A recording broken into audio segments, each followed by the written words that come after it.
Hands and feet issues. Hi friends, it's Adam, the crippled cannabis cowboy.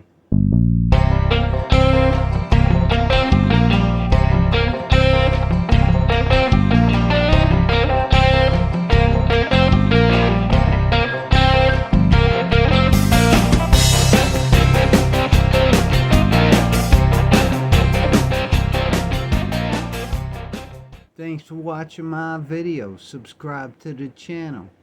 Check out some more if you want. I'm going to continue to share my MS stories and the little things that I go through. Hands and feet stuff. I know people that are disabled or going disabled definitely know what I'm talking about. Fine motor skills and your mobility. I'm going to make a little series about stuff that's helping me out, and I'm going to start with hands and feet. Everybody's different when it comes to debilitating diseases. I know I'm getting there, that's for damn sure. I can't even hold a pencil sometimes, so figured I'd make a video on some things that are helping me. And there's handicap pencils, or pencils that are specifically designed to be a little thicker for disabled people. And on top of that, there's actually an end that you can buy. You know, I get stuff online, and yes, I have these things. It's kind of like this eraser thing. Well, it's not an eraser. It goes on the end of the pencil, and it has some like finger slots in it, and some of them have rings. There's all kinds of different ones. I particularly like the way the pens write, and those of you that suffer from writing problems know what the hell I'm talking about. Now, writing's a little weird. You're kind of on this timeline where sooner or later it does go out the window, and the best I can say is I practice to delay that, to write as long as I can, if that makes any sense. They actually have all kinds of utensils for people that have fine motor skills, in particular finger problems. There's like toothbrushes and, you know, eating utensils and stuff, and some people have to use them. And, you know, I really feel bad for anyone that has to use some shit like that, because it's the first thing you see, you know, so your brain is going to see that you need this item to make it. Now, if you don't have them, there's that double-sided sticky tape type stuff. It's made of like felt. It's not like a regular double-sided. I guess you can use double-sided sticky tape, but you have to wrap something around the pencil or pen that kind of sticks to your fingers and helps you grip it. Because what happens is some of us lose the ability to clasp our fingers down.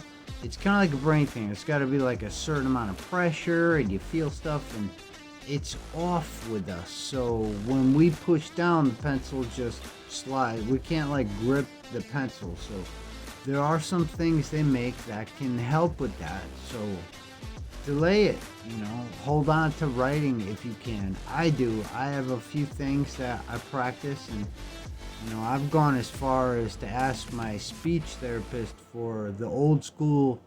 Do you remember those how to write in cursive, how to write in just how to like maybe A's, B's, C's, and it's a whole page? Well, that's how bad it kind of got for me. So I actually have a really hard time reading anything I write in general. There are a couple times in the day where I can't write, and there's no sense in even trying. So there's another avenue that you can use your phone, that verbal text thing. There's several technology things that can help you with that. And I have to, with all the appointments that are coming up with the doctors and stuff, so I put them in my phone with that verbal text thing. I have this planner that I try to write in, but I leave it in the car sometimes, and well, I don't drive, but my mom drives. Sometimes I leave it in the walker. Yes, I use the walker. You can practice all kinds of things with your fingers when it comes to picking up something. I noticed this rolling thing is particularly tough. If you notice, I could do it pretty fine with this hand, but this hand is it doesn't work like I want it to.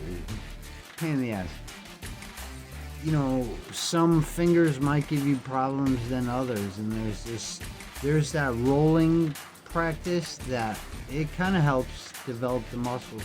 Then there's the like trying to hold on to stuff and put them in holes, and it's like a peg game and stuff. They do help. I know they seem corny, and if you're in this situation, you might want to look into something like that. Then there's the feet thing. The feet are particularly uncomfortable. I mean, they use your feet all day. People don't realize that, yeah, you know, you need your fine motor skills and your fingers and stuff, but your feet hit the floor every day, so they help you walk, they help you be mobile. If you didn't have sneakers, you wouldn't believe how much damage your foot would have to go through. So that's my first recommendation, is always wear shoes. If you're disabled like me and you have mobility issues, definitely wear shoes, because you're gonna crack your foot on something and you might step on something and you can have big problems if your foot gets punctured, because our reaction time is different. So if something happens to you, it's gonna hurt real bad. Socks are a big no-no. You can like sleep with socks or whatever, but walking around on the floor is not really smart with socks. You could slip, and everyone knows that old school Tom Cruise movie where he comes sliding out on his socks and he's dancing. You don't want to slide when you have PPMS. So always wear shoes, no matter what. Just one of my buddies actually bought me these pretty crafty slip-on sneakers, sort of, but I love them. They're very handy. Tying shoes is particularly tough, so. Which brings me to my next point, which is drop foot.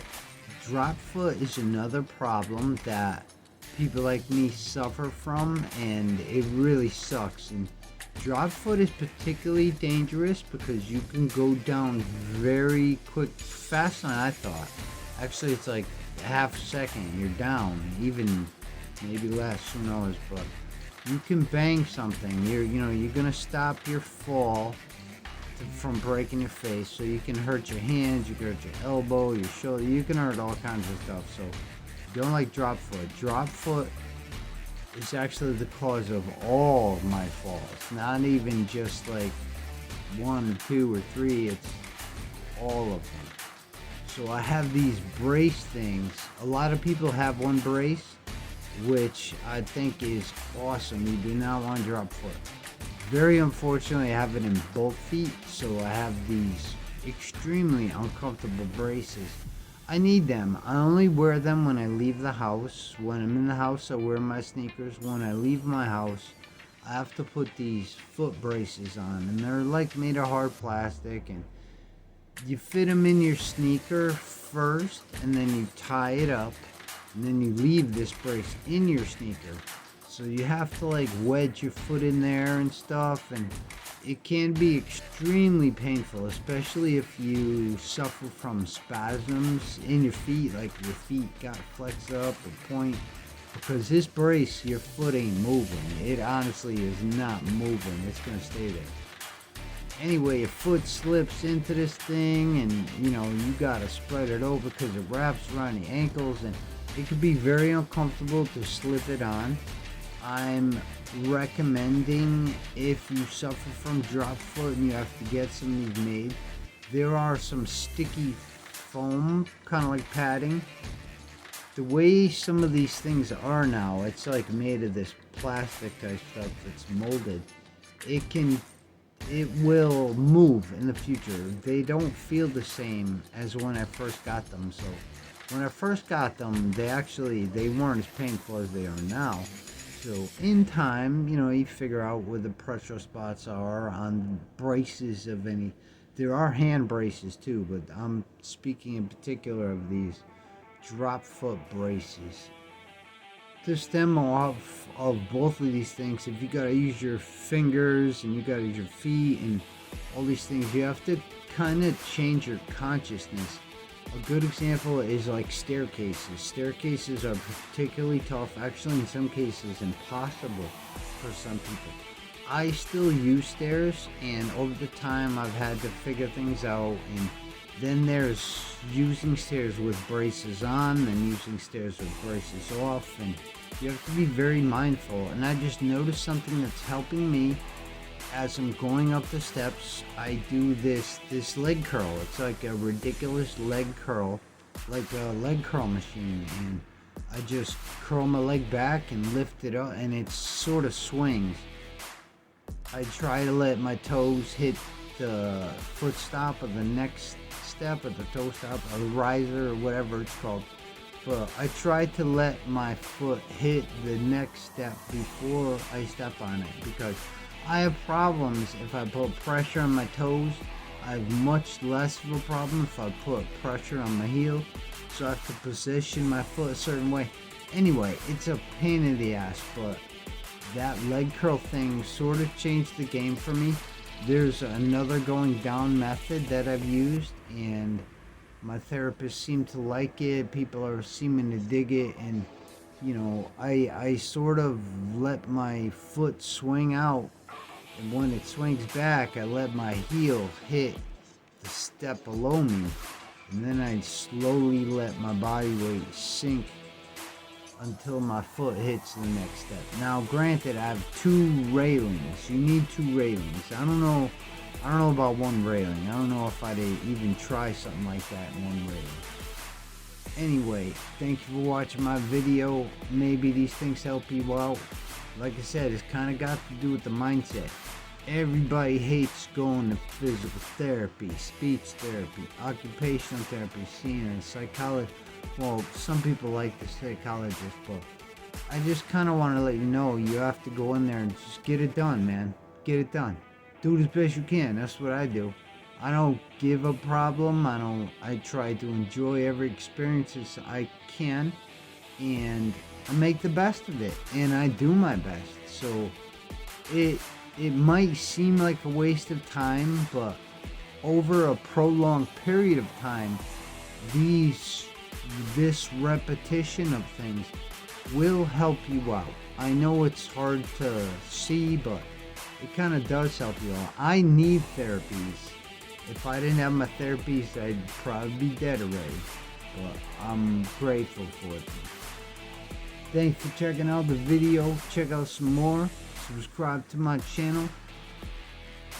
I don't know where this is gonna go, but I can't really say I'm happy to share this with you.